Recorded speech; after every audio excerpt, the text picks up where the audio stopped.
last discussion is based on the theme Dore and Scrap Sourcing Ways to Resolve Challenges. And to moderate the session, may I invite Mr. Hite Kalia, Head Responsible Sourcing, MMTC, PAM. We invite Ms. Sakila Mirza, Executive Board Director, General Counsel, LBMA. Mr. Anil Kansara, Gujarat Gold Center. Mr. Pankaj Chadda, EY Global. Honorable Minister of Mines from Congo, Mr. Bulindi Apollinaire, we request you to join us. We request Mr. Morris to join in as well. Mr. Sudhish Nambiat from GFMS Thomson Reuters. Good afternoon, everybody. First of all, thank you, IIGC, for having us here for this session. And thank you all the esteemed panelists for joining this. So the topic for discussion here right now is Dore and scrap sourcing and what are the ways to resolve these challenges. But what really are these challenges? So I tried to prepare a little bit of presentation on this topic, assuming if I was a refiner in India, what kind of challenges I would face in India. Now, I know for the last 2 days, since yesterday, we've been talking about jewelry, we're talking about digitalization, we've been talking about options. But I think I would like to take this opportunity to speak about what responsibility the industry have towards sourcing of gold in India.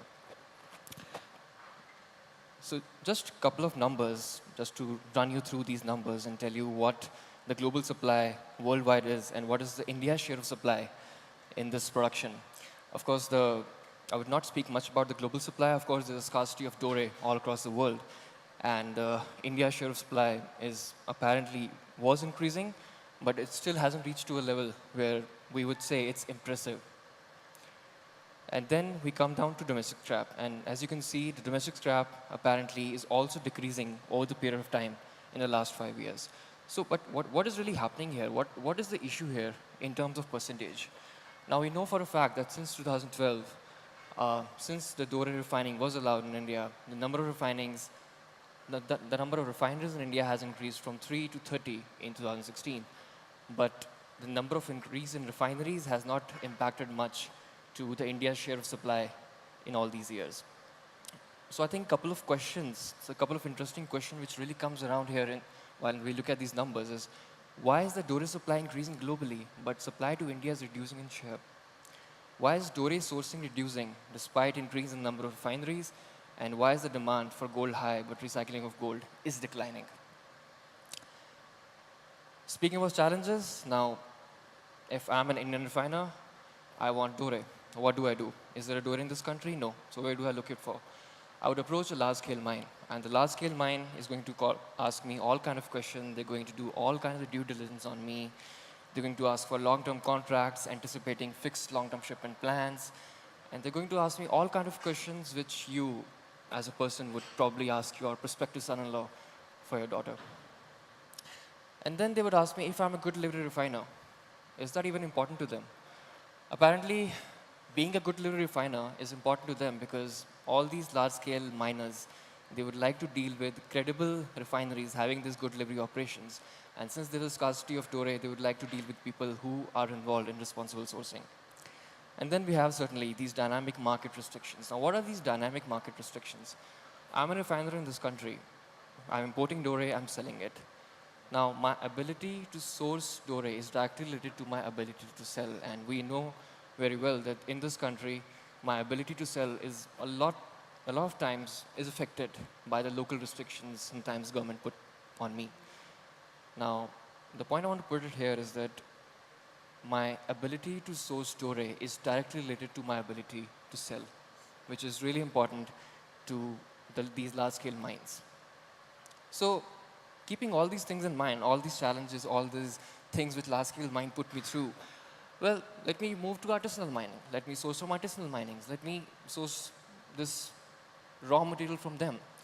But when it comes to artisanal mining, we have altogether separate set of challenges what we face. We have these local restrictions in India where I need to import Dore, which is less than 95% of purity, which comes as a challenge to these artisanal mines, because artisanal mines apparently provide alluvial gold, which takes the purity a little more higher than 95%.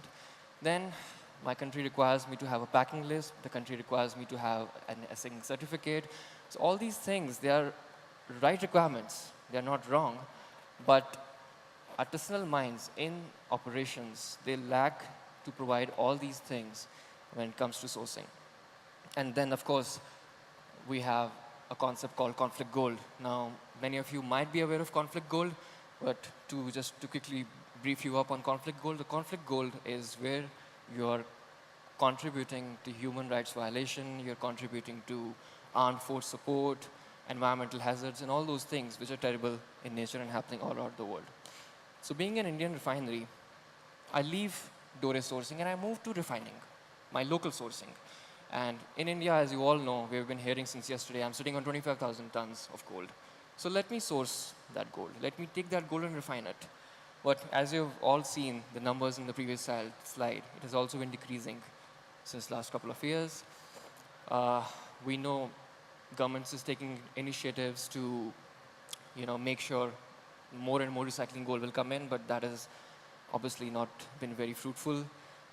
Other challenges in recycling which comes in are, of course, the inverse relationship between the transparency and evasion of tax.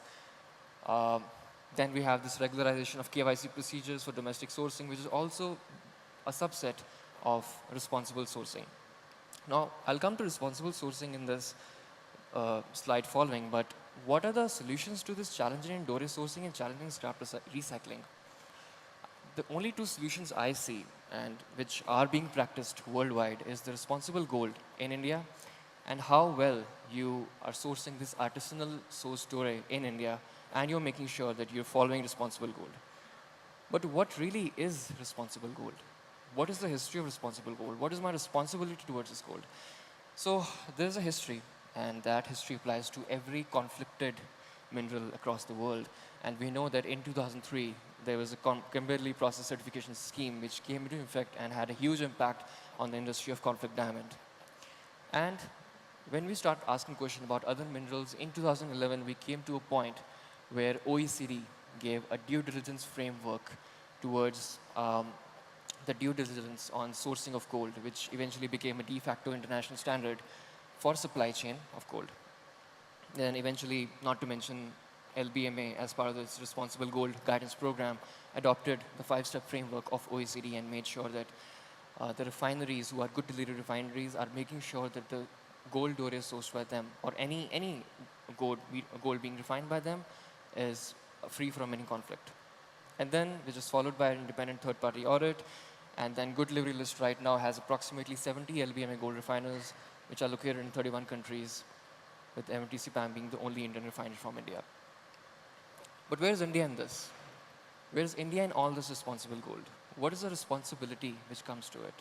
And where is India falling in that small piece of puzzle? We'll come to that later. So I think when we come to this slide, I would only say this slide is here. This slide is the fear of the unknown. We fear what we don't know. So this slide is basically addressing the fact that sourcing from artisanal mine is not wrong, as long as you're following the rules. So if I'm standing here and if I'm telling you sourcing from artisanal mines has its challenges, yes, it has its challenges. You need to make sure the gold is not conflict. Yes, you need to make sure that the gold is not conflict. But there are certain set of rules which you need to follow. And these are the several set of rules which are given in the OECD guidelines. You need to refer to the LBMA guidelines. You need to sit down, spend a day with all these 100+ pages of OECD guidelines to make sure that you're following all these guidelines while you're importing from these artisanal mines. But why isn't the industry using the responsible gold to facilitate artisanal mining? Are they not aware of this? Have they not read it? I think these are the couple of questions which we might be deliberating with our panelists. And when we move forward, I think these were the couple of things which comes on the screen, and these are the couple of questions which I think we need to address during our discussion. So I hope I've not taken much of a time, and I would like to facilitate this as as soon as possible. So I think that my first question is to Sudhish, and I would like to ask Sudhish, just beginning from the very first step, the world Dore production. We know the world Dore production, gold is in a scarcity, and India's share has not been very well adjusted. I'm sorry? Yeah. So I think my real question to you is, and you're well versed with numbers more than me, what's happening around the world? When am I going to see increase in the Dore supply, and how are we going to see the sustainability of Dore flows all across the world and in our country? I'm not going to make a presentation, but I'll just. Sorry? I'm not going to make a presentation, but I'll just speak from there. Firstly, let me introduce GFMS. GFMS, Thomson Reuters, is in the precious metals intelligence business, and which was acquired by Thomson Reuters in 2011. This is our 50th year in operation, conducting market intelligence across the world. Now, getting to the question that Hitesh asked me, what are the factors that are going to determine the sustainability of Dore flows to India? I'm going to keep this discussion primarily on the theme of this conference, as ethics, because Africa anyway is going to be, is known as a high producer of gold. For instance, like if I had to put the numbers, about 590 tons is produced in Africa, in the whole African continent. Keeping aside South Africa, about 440 tons gets produced. And further, if I had to further drill down, because the focus here is primarily on the ASM mines, and assuming close to about 35% to 40% comes from the ASM mines. So we are looking at something like 155 to 160 tons is the total supply from ASM mines. And each month we have been, when the markets are at least in a premium of $1 or $2, India has been importing on average about 10 tons, 8 to 10 tons from the various ASM mines, both from Africa as well as Latin America. Now, if you had to, and further looking at which are the countries which has supplied to India, there's Ghana, Mali, Tanzania, Burkina Faso, Ivory Coast, Guinea, Burundi, Rwanda, Uganda, and even Sudan. These are the countries from where we are actually sourced Dore at various points in time. So as said, I'll keep the discussion primarily on the other 30% from where we have been sourcing. So, because these 30% is actually the way the business is operated by these 30% of the refiners, or 30% of volume contributed by various refiners, is what is going to determine how the sustainability of the Dore flow is going to be. I would rather, I'm quite negative about the sustainability of Dore flows from Africa to India. And there are very strong points I have on that front. This is basically because of the way the business is being done by the Indian refiners over there. If you were to look at the statistics, since 2012 to 2016, there's been a massive increase in ASM mines, artisan and small-scale mines in Ghana, and Ghana has been one of the largest supplier with respect to Dore. But as a new government came to power in January, you have seen about 10,000 illegal mines being shut in Ghana. And that's a clear example of how a political action can actually change the way the Dore flows, the Dore flows are impacted. Yes, and eventually we are seeing a lot of the refiners in India moving to Latin America. What's the reason behind this? How the Indians have actually captured the market? It's all the cash-based dealing that's been happening. It's the advanced cash payment. If a Dore aggregator takes the same Dore to Dubai, he's not getting an advanced cash payment. Do you? They don't get an advanced cash payment, whereas the Indian refiner gives an advanced cash payment. And to a point that even the aggregators are encouraged to avoid paying the withholding tax. And those withholding tax, which actually goes to the Ghanaian Revenue Authority, doesn't actually come to them.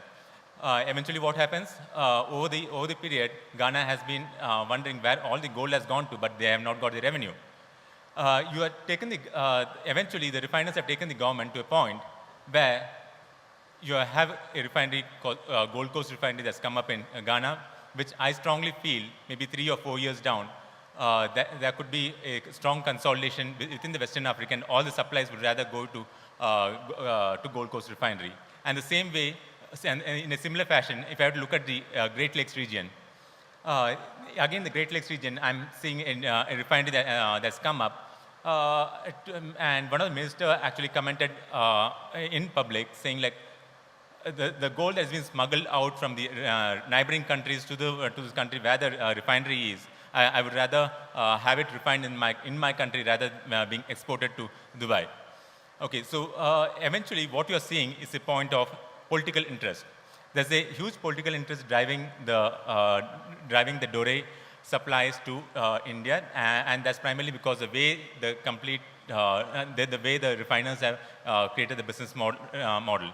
Because the cash dealings are at a very economical rate. It's like I'm not going to get to the numbers. It's for an ounce. It's for an ounce. What is the interest rate?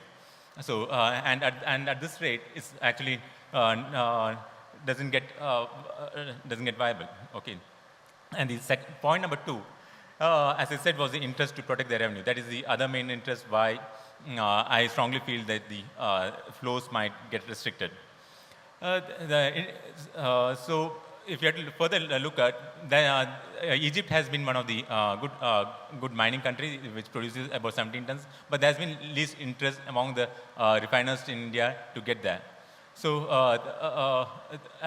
so until certain best practices are put forward, I don't think there's going to be a sustainability of Dore flow. And lastly, if I have to say, the various political uprisings that's happened in the Middle East and the Northern Africa is a lesson that the Western Africa and the GLR regions are have learned rather, and they are going to be very cautious on that front and make sure that the revenue deficit that gets built on due to lack of compliance doesn't harm the internal government and the employment status of the region. So there's going to be further strong political interest within Western Africa and GLR regions to work together and protect their region than supplying Dore to a different country. That's the point that I want to make. Thank you. Thank you, Sudhish. And I'd like to take this point forward to now Anil. Anil, you've been working closely as a chief technical consultant at Ghana. And I'm sure you must be aware of several artisanal mine issues of sourcing which are there. We are aware of the challenges which are there, but what's your perspective? What are these challenges in depth are? And do you think, do they need to be resolved? Because I have another question which I would ask you after the solution which you would give. Because I really want to know the solution which you would provide so the Indian refiners can source from these artisanal mines. We have heard from the opening remark, which is mainly related to, I think, probably the large refineries sourcing gold from large mining companies. It's quite easy in a sense because all the due diligence documents and other things are in place. Coming to ground realities for sourcing Dore for small refineries, in India, practically because of not able to approach to the large mining companies, we have to look forward to sources of Dore which is available in the countries which are basically mainly dependent on producing by artisanal small-scale mining companies. I have been in this field since almost about the day the Indian government actually allowed to import gold Dore into India. The first ever Dore also we imported into India with lots of difficulties. The challenges are mainly because there are certain challenges which has come only because of the issues which have been created by our own government, which has put stipulations such as sourcing Dore, you should have a minimum 5 kg weight. It should come from the country of origin. It should have a mining company packing list along with the Dore. You should have, there are other conditions like less than 95% gold content in the Dore. These are the issues which make a refinery actually going to a small scale mining company and asking for Dore is not going to get a packing list from them. And this is one of the biggest challenge. I think probably that's what we are trying to take up with the government.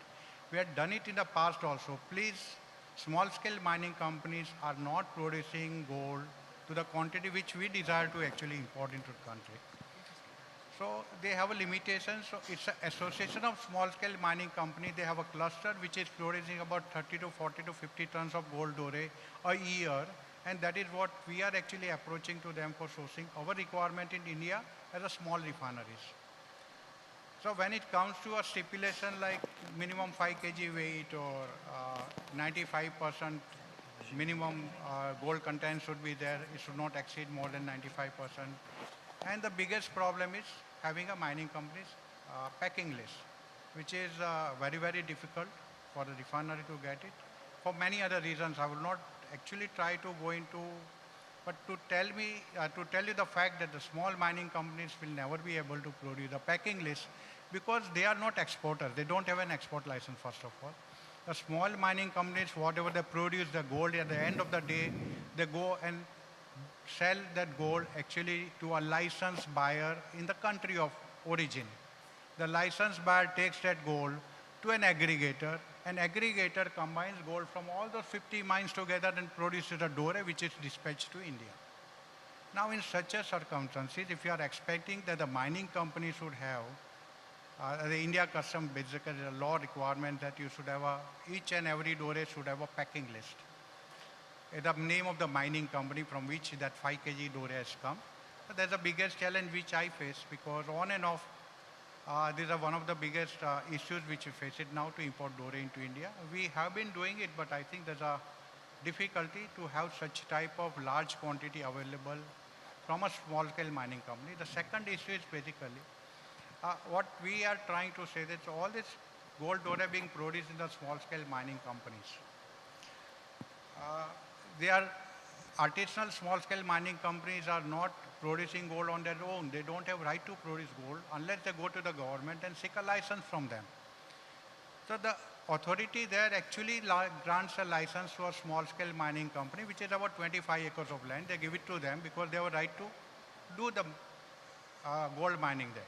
It is given on lease. Whatever they produce, they are supposed to sell it to only a licensed buyer, which is also again a buying license is offered by the government authorities there.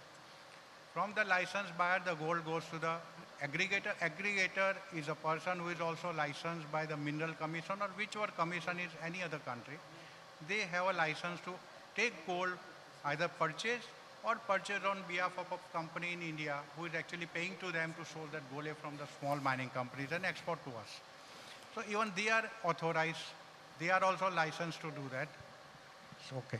They are also licensed to collect Dore and then export it on behalf of a client like we are sitting in here in India.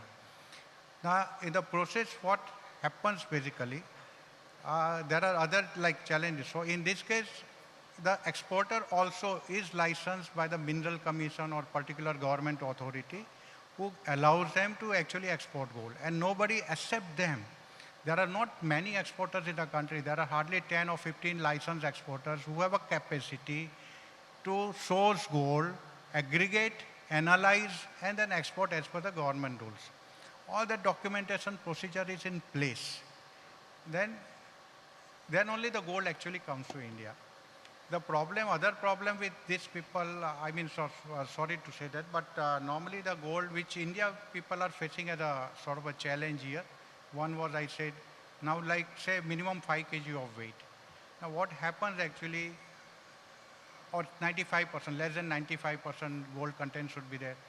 These small scale mining companies, if you go across any gold product, particularly in Ghana, the gold quality is too good. Sometimes you get gold even up to 98% pure, which is normally like nugget like gold. You get down, open pit mining, you produce actually gold which is pure as much as about 96 to 97, 98%. Mr. Gansara, sorry, in interest of time, just one question I had in addition to whatever you said. So assuming the fact that all these conditions, the harsh conditions which are put on artisanal mines, they're relaxed to a certain extent. Do you think relaxation of all these norms and bringing all this artisanal gold into our country would eventually lead to conflict gold coming into our country? Is that there not a possibility of having conflict gold? I don't think there is any problem of conflict gold in the country. I've visited basically. I've been into Ghana since so many years now. In fact, I'm running a It's refinery not there. just about Ghana. It's about But- every but artisanal mines in every country. There is no conflict goal in Ghana. There are no conflict areas in Ghana. The political stability is there. Every gram of gold being mined in Ghana or basically being exported is mine gold. There's no recycling happening in Ghana. So, and like I said, each and every mine producing gold is a licensed mine. Each and every buyer of gold from the licensed mine also is a licensed buyer. And every licensed buyer sells his gold to a licensed exporter. So there is no question of having... Mr. Gansara, let me take you out of Ghana for a moment. And I believe that the conditions which are applicable to artisanal mines in Ghana are applicable to every artisanal mine all across the world. For a moment, I'm saying, if you're relaxing these conditions, forgetting Ghana, other country, which is in the high risk or a conflict-affected area, if you're relaxing these conditions for Ghana, you're relaxing these conditions for other countries as well. So what you're saying is, with Ghana, it's fine. With the other countries, what I'm asking you is there going to be a chance that conflict gold might come to India? Because then I have to be 100% sure, because if my Indian regulations are, allowing it, then I have to be 100% sure that responsible gold is taking care of it. But relaxation of all these norms would eventually, to the places where artisanal mines are situated, which are high-risk countries, where armed forces and all these violences are there, that conflict gold coming into India, the chances becomes more and more. So I think keeping aside Ghana, just as a general, I'm asking, for every country, there's an increasing possibility of conflict gold coming My into India. experience says basically the small-scale mining of from where I imported gold from Brazil. We have imported gold from Peru. That's my experience. Most of the gold has come from Ghana. But all these two countries also we have visited. The custom documentation or the system of export is very strict. It's not that anybody can go and export gold out of these countries. So even here at the custom department, I've seen it in Peru, I've seen it in Brazil, where the gold actually is given to an aggregator from the mining company. The mining companies don't export even there also. If they go to the aggregator, which is sitting in, say, like Sao Paulo, there's an aggregator which is licensed by the government of Brazil to aggregate Dore and then export on his own license. Even there also they have full-fledged facilities. When you go to custom also prepares. The custom system also, as a custom, they have a system of checking everything about the Dore, including weight, the purity and everything. They have a third-party inspection agency available at the custom airport. They verify all the documents. But conflict gold coming, I think it's very difficult to trace to the minings by Indian importer to go to the mining site and actually have an access to that. So let me pass this question to Mr. Aplanier. So we know that Congo is, I think, when we go across and we see all these indexes, we see conflict barometer, we see Dodd-Frank Act, and we see similar indexes. We find that Congo is one of the high-risk rated countries in all those indexes. And of course, that changes the fact that then I need to perform more and more due diligence on the gold which I import from Congo.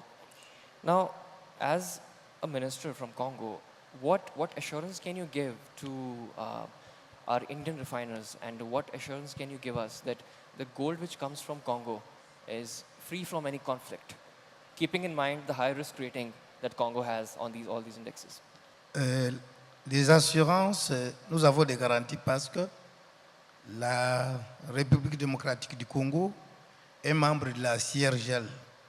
Et la CIRGL travaille avec le principe de devoir de diligence raisonnable de l'OCDE. Il y a un mécanisme régional de certification de la CIRGL qui couvre les 3T et l'or. Et toute exportation de l'or est faite sous le couvert de la certification de la CIRGL.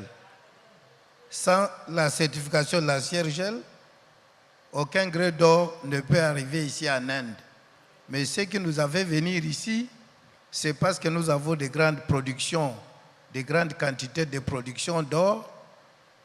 En plus de cette assurance, l'or passe par la fraude parce que l'or est acheté dans plusieurs maisons de la ville. Et nous avons changé le système. Nous voulons faire un centre de négoce où l'or sera acheté à partir de ce centre-là. Nous voulons créer une bourse où il y a la banque, et où il y a tous les services du ministère des Mines. Nous sommes venus pour que le gouvernement indien ainsi que les investisseurs indiens, compte tenu des grandes quantités d'or que nous allons mobiliser, puissent nous venir en aide pour la construction de ce centre de négoce dont j'ai le plan avec moi. Je ne sais pas si l'expert Maurice a un complément. Thank you very much. His Excellency Minister has just replied to the question regarding conflict minerals in gold mining in DRC. He starts by saying that it was really a big challenge because, as all of you know, DRC is one of the countries that underwent conflicts. The whole region, the central of Africa, was really confronted to conflicts. And because of that, heads of states met in a summit and they came out with a declaration that is called Lusaka Declaration. And this Lusaka Declaration has got 6 main tools, and among which, because they had to curb violence in Central Africa and regarding the sourcing in minerals. And this is how they came out with 6 tools. And one of the 6 tools is what they call ICGLR certification mechanism. It means that international conference for the region of Great Lakes region, they had a certification mechanism. And through this certification mechanism, there is a whole process regarding the ASM sourcing in gold. It means to produce ASM, we start by certification of the mining sites. It means that each mining site should be monitored in such a way that there is due diligence. They need to check if the mining site is complying with the criteria, and there are so many criteria that has been established according to ICGLR mechanism. And if that mining site complies, then it is qualified and validated. It means that it can produce gold. And when it produces gold, and the same system is used for 3Ts as well, from there is traceability. It goes through different steps. From each actor to the other, there is due diligence, and all the way up to the export point until there is a certificate that accompanies every export, and this is official export of gold. This is the only testimony to show that the mineral that is coming from DRC is conflict-free. It means that, this process has been experimented with the 3Ts, and we have put in place a new initiative which is called Initiative for the Traceability of Traditional Gold, artisanal gold.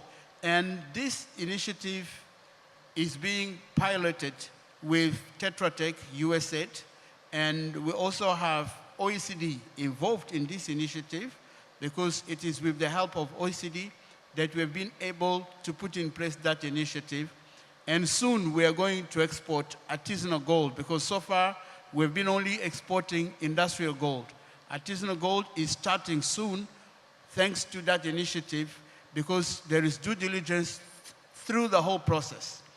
And all the DRC can ask here in this forum is that if India can accept that we collaborate with this initiative so that they can source gold from this initiative, and they can put in their standards that no gold from DRC can come to India if there is no ICGLR certificate which proves the origin of the gold that is being exported to your country.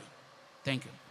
So what you're really saying is that this guidance is going to act as a de facto standard so whenever if I'm importing from Congo, I'm going to use this standard, and if the government of Congo certifies that the mine is following this guidance and all these parameters, that means the mine is complying with every procedure which it is supposed to do, in line with OECD and in line with responsible gold, if I understand that right. Sure. It means that not only the government certifies, Yeah, there is a joint team yeah, made of members of the government, partners. It means in that team we have, Tetra Tech represented by, USA, USA represented by Tetra Tech. In that team we have also, BGI, which is, a Dutch representation in DRC from German. And then you also have civil society members. There is a joint team which goes to validate the mining site. And when the minerals, when the gold comes for export, the certificate tells you that this specific gold being exported has been mined in that particular mining site, which has the coordinates, because you can find the coordinates of the mining site in the certificate as well. okay. Thank you. Sakila, you heard Maurice talk about this artisanal mining sector being regularized in Congo. You've heard Anil talking about what's happening in artisanal minings. You've heard Sudhish talk about what's happening in the large-scale mining sector across the world. Now, we've all read the Responsible Gold Guidance Framework. I just want to know what's happening in Responsible Gold. What's happening, what new developments are coming in Responsible Gold as far as the due diligence is concerned? Thank you, Hitesh. So as most of you might be aware, the LBMA launched the Responsible Gold Guidance back in 2012. And I can assure you it was not an easy process, and it took us at least 2 to 3 years to actually implement it and actually realize the real benefit that the Responsible Gold program brought to the market. So for those who are aware, all LBMA good delivery list refiners must carry out a third-party independent audit every 12 months and then submit those results to the LBMA. And this audit is looking at your due diligence systems, your processes, and the systems and controls that you have in place. So, and now in 2017, the system has matured. We've had great feedback. It's been very successful. And we've been able to use the program as an example of where the industry has actually led the way. We haven't relied on just regulation coming from government level. This has been regulation by the industry for the industry. So a point I made yesterday in yesterday's panel, it should be, there are times where the industry can lead and actually demonstrate the results, show it to the authorities, and then the authorities, I guess, stay relaxed and confident that actually there is an organization that's leading the way. However, we haven't been complacent and we haven't stopped with the development. We continue. It wasn't a program that was set up 5 years ago with the view that that was it and now we can sit back and let the program run itself. That's not what the view was. There are still several other areas that we are looking at exploring, and ASM mining is clearly one of them. We've been working with some of our members, our good delivery list refiners, to come up with a toolkit for ASM. So it gives them guidance as to what are the questions that they need to be asking, what are the checks they need to be doing, what sort of policies, procedures should they have in place to really understand the issues, the risks, and the problems that face the ASM, but not just the ASM, in terms of mine gold and recycled gold as well. And this is all available on the LBMA website.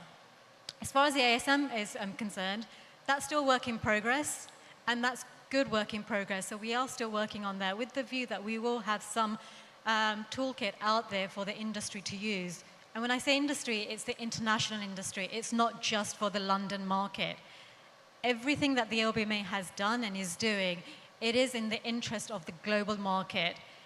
One thing we have to be very clear that we all come together and adopt standards that make sense for the global market.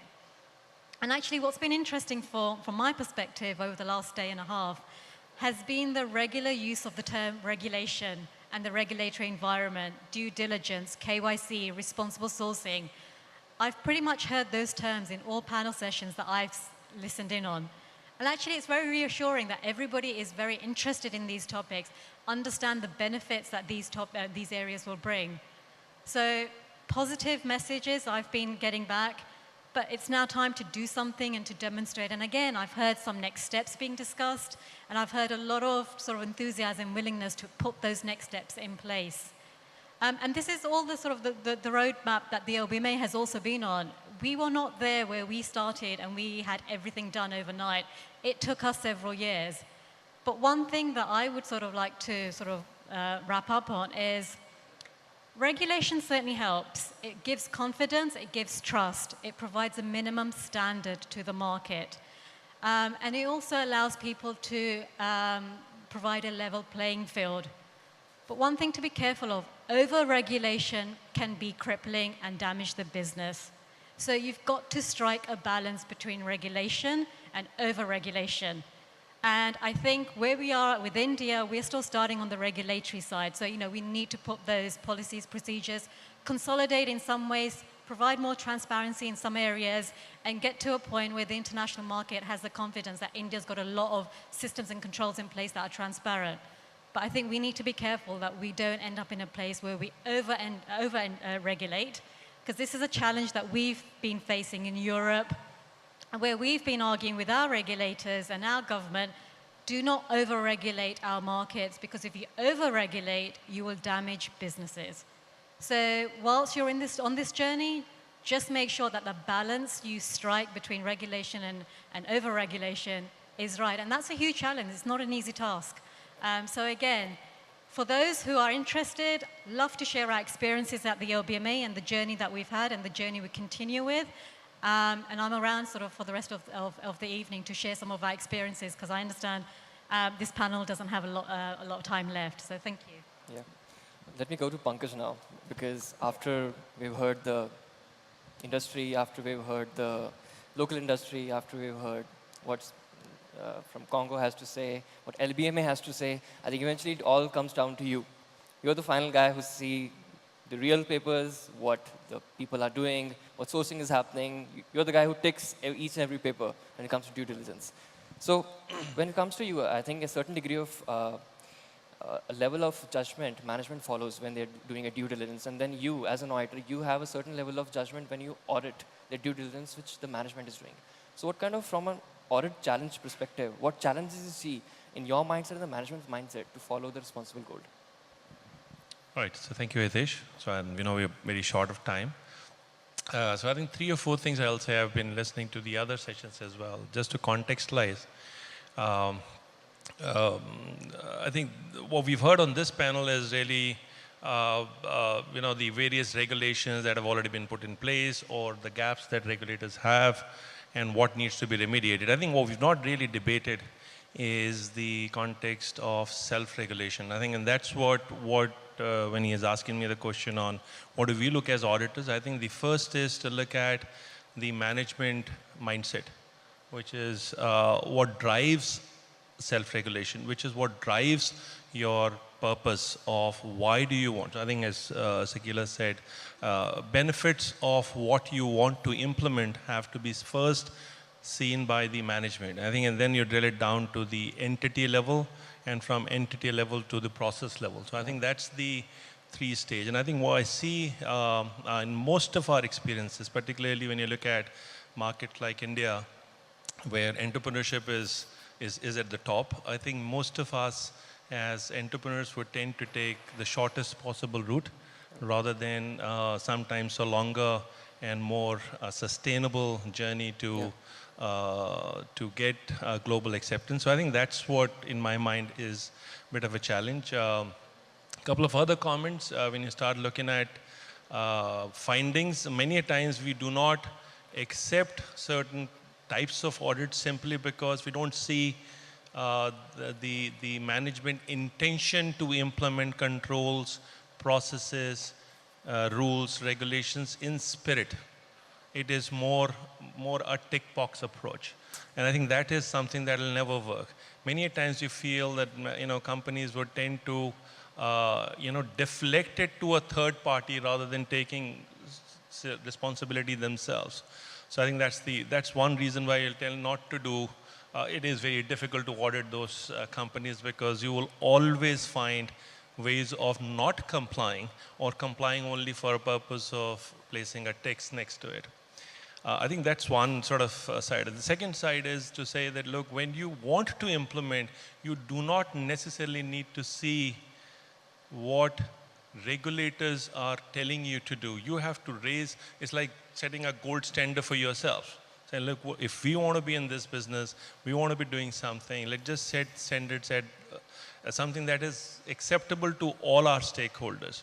And if you go that journey, everything else, whether it is LBMA, whether it is OECD, whether it is BIS now, which is building up some guidance, they're all enablers. And I think you can use those whatever suits you best. So in my mind, Hitesh, I think that's an important piece. So difficulty of audit, as I said, first is around management intent. The second is resources. Some of the comments on ASM, for example. Small businesses will never really need to invest as much on resources as is desired by the regulators, as is expected by the regulators. So how do you create that enabling infrastructure? And in my mind, these are the type of forums, industry bodies, which will have to really create an enabling infrastructure to give that sustainability to small scale players. Some of the comments that were made earlier are all linked to that, saying, look, whether we can have that 5 kg or 95% purity, all of that is difficult for an individual businessman, but can you club them together, route them through the industry forum are things that one needs to debate and agree with. But otherwise, if you don't do that, there would always be those issues and challenges, some of which you've heard today. But Pankaj, see, now I'm an Indian refiner, and I think you've already made this as part of your statement. I'm an Indian refiner. I'm not aware of any LBMA or any OECD. And most of the forums we talk about responsible gold, the first thing they say that it's really difficult for us. We can't do it. And that's it, period. We can't do it. It's really difficult for us. How can an organization like EY, who has this huge database of knowledge available with them, can help these small-scale refineries in India to scale up to a level where they understand responsible gold? Yeah, so I think these are not easy questions to answer because there's no permanent fix. There's no one fix, one solution that fits all. As I said, it starts with what the management's intention is, and you would then draw a full roadmap of saying how much time would it take for us to be able to go that journey. And again, MMTC PAMP, which is the only LBMA accredited company, has also taken some time to be ready for that. So I think in some ways, it's not that EY can come in and start tomorrow. You can be accredited tomorrow. It is a journey which requires first the change, mindset change, and then bringing that change into the organization. That's point number one. I think second is to work collaboratively with different regulators. And again, there is some work that we do as an organization, working with some other stakeholders. And I think third really is when you want to implement, there is experience that you need not only in India, but overseas, some of which is available in firms like ours, which can accelerate the process of implementing any such change for which there are existing available standards. Yeah. I think we're running short on time, but I still want to throw this around to Mr. Kansara back. Mr. Kansara, I want to come back to now recycling in India. We've seen the numbers, the official numbers, and the numbers seems to be decreasing since 2012. From your perspective, your industry perspective, what do you think is happening in terms of recycling industry, and why is it happening? What do you think can help the recycling industry to grow? And what do you think, what impact these KYC procedures, which are somehow part of this Responsible Gold program, how can they help to, facilitate the avoiding the tax evasion and, making sure that all the transactions which are happening are right? We know GST has played a significant impact, but still keeping in mind these KYC procedures and everything, what do you think it will help to facilitate the business, to bring a transparency in the business? Scrap, yeah, recycling. Yeah, there's less said about scrap in India, sort of to refinery. We have been, actually India is produced something like about 200 tons of recycling happening in the country. the KYC is the biggest problem because most of the recycling is happening without any paper trail for whatever, the number of reasons basically. Higher taxes or whatever it is. We have seen refining, we have been doing it since almost about 25 years now and still struggling to get scrap with proper KYC. It's a fact that about 20% scrap comes to us, about 80% scrap goes to unorganized sector, and it's difficult to compete with those people. It's only the government, I think probably if you have some sort of a framework in the government, I don't say regulations. Regulations, again, like she said, the more the regulations, more will be the unorganized sectors actually taking disadvantage of such situation and again creating a problem for the regular sector. But if a good delivery system or something comes into picture where everything is accounted for, like I said, BIS is giving a license. Now there is a process going on by Bureau of Indian Standard or the government to say that once again, they have already started, that Dore import can happen only if you have a BIS license, you have an NABL accredited laboratory. So regulations have come. I think that's a one way of seeking that in the future, yes, the refineries who have potential or the criteria to meet certain KYC norms, they'll be able to import Dore because it will be traceable then down the line. Everything will be available on the paper. Once we import Dore, everything has to be produced. Serial numbers, this, that, and going to an end customer. You have a total traceability KYC available. But the domestic scrap still is a problem because of high taxations in the country. 13% tax on gold makes it basically that if you have old scrap going to a refinery and then refinery actually getting the scrap with all that KYC, again going back to the person who delivers that scrap, he has to pay taxes. Now that about 70–80% of the industry when it is running parallelly without a paper trail, to do refinery to comply with the scrap recycling also is a problem because we are not getting scrap only because of this reason. So what you're saying is it was difficult before, it is difficult now. Yeah, and import of scrap as such is not permitted in India. Yeah, I'm talking about the domestic scrap sourcing. So what you're saying is it was difficult before 2012, it is difficult after 2012, and there's always going to be an ambiguity on how a KYC procedure can happen on a domestic sourcing.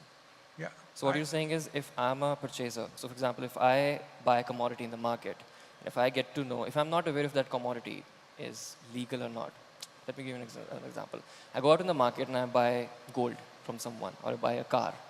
I obviously take a bill from him just to make sure that he's the rightful owner of the commodity that he's bought and he's rightfully transferring all his title to me.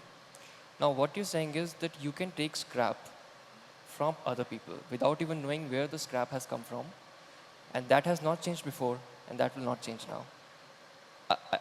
Is it making sense now? Is it kind of making sense that this is not something which we can find a solution for? No, I mean, actually, because I believe that is wrong. I didn't get your question properly. So what I'm saying is, when you go to a market and you buy a commodity, Yeah. if you're buying a second-hand commodity, you would obviously ask the seller to produce a bill, just to make sure that he's the rightful owner, he has not stolen it from somebody and selling it to you, right? But when it comes to gold, when it comes to recycling, we're saying that we can receive scrap without even knowing where we're getting it from, without even knowing if he has stolen it from someone else. So if I'm applying the logic of buying a commodity for me, making sure that the person who's selling it to me is carrying a bill, why can't I do it for recycled gold? Yeah. That is a debate I think I want to bring in. That I know the recycled gold has been a little unregularized since the very beginning, but I think we need to change our mindset with these due diligence procedures which LBMA is recommending. No, it's difficult. Basically, the scrap in India, recycling is happening. Like otherwise, I said, it's a very unregulated environment there. It's difficult to actually source scrap from the genuine sources and say this is a genuine scrap.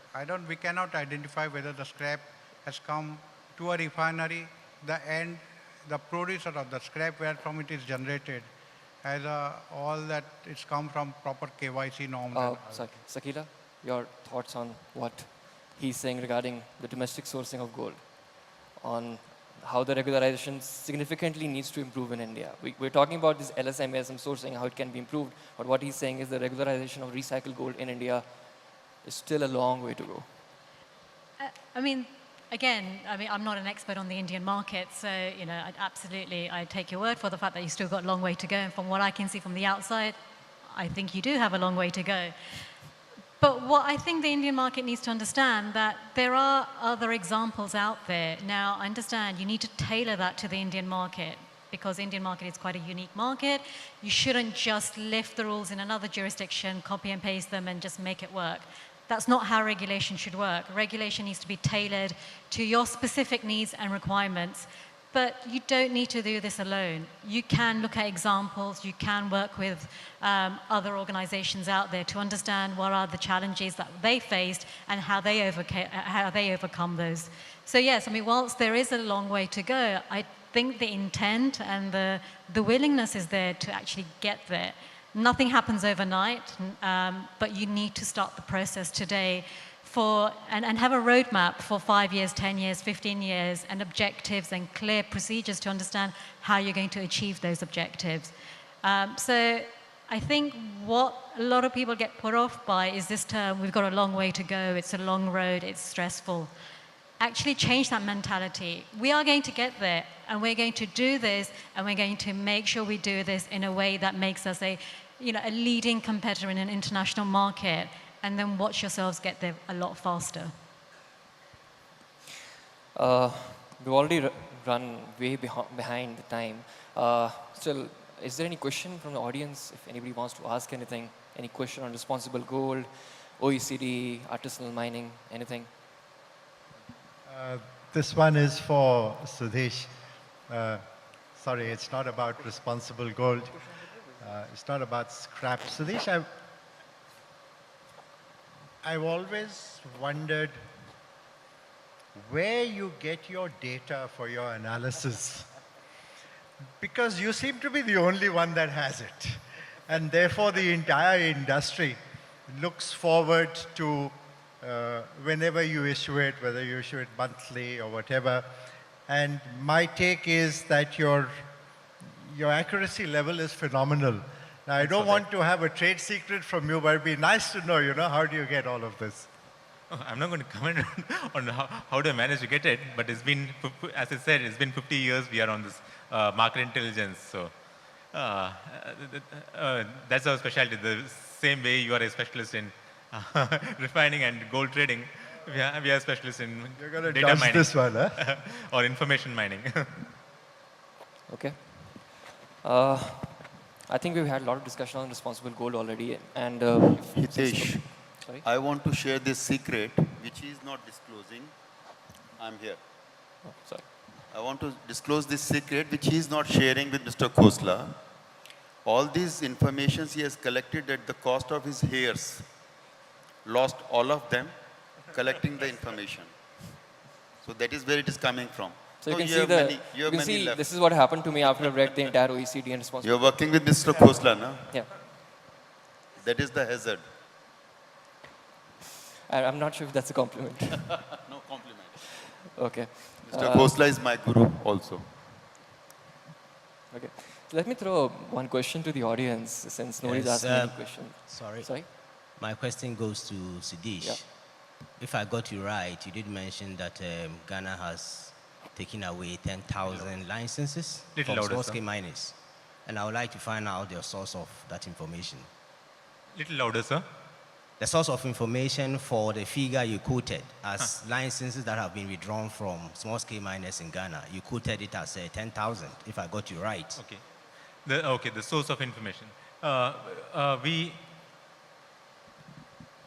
For instance, the mining numbers, our mining analysts, they actually go to each of these mining countries and speak to the trade, and then get these numbers both from the industrial mining as well as small-scale miners. They visit Ghana at least once or twice a year, and various other Western African countries. As well, other than that, we know that Ghana wouldn't be self-consuming. There's a lot of exports that would happen to India, which gets captured. A lot of exports happen to Switzerland or Dubai. So that the numbers from UAE would show up that how much has come from Ghana. So it's a complete trade flow that gets analyzed together and put together to understand what's been the mining from each region. I think we need to now put a stop to the questions and just quickly move forward. Before just concluding the session, I would just like to throw a question to the audience. I think you got a sense of what conflict gold and what responsible gold is all about. And it just not applies merely to the refineries. It also applies to the end consumer as well, because at the end of the day, your jewelry you're wearing, you just want to make sure it's conflict free. So how many of you believe the fact that responsible gold... Hitesh. Sorry? Her Excellency wants to clarify this question. Yeah, sure. I was just making the point that illegal miners are not issued with a license in the first place. So we cannot say that we have withdrawn licenses from illegal miners. Small-scale miners are issued with licenses to operate in the small-scale mining sector.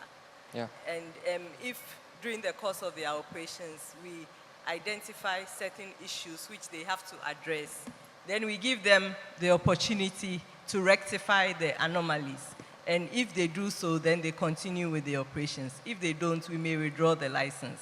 But illegal miners are illegal. They don't have a license right from the word go. Exactly. So we cannot withdraw a license from an illegal operator. It's not about withdrawing license, I said they have been shut. They have been forced to shut the operations.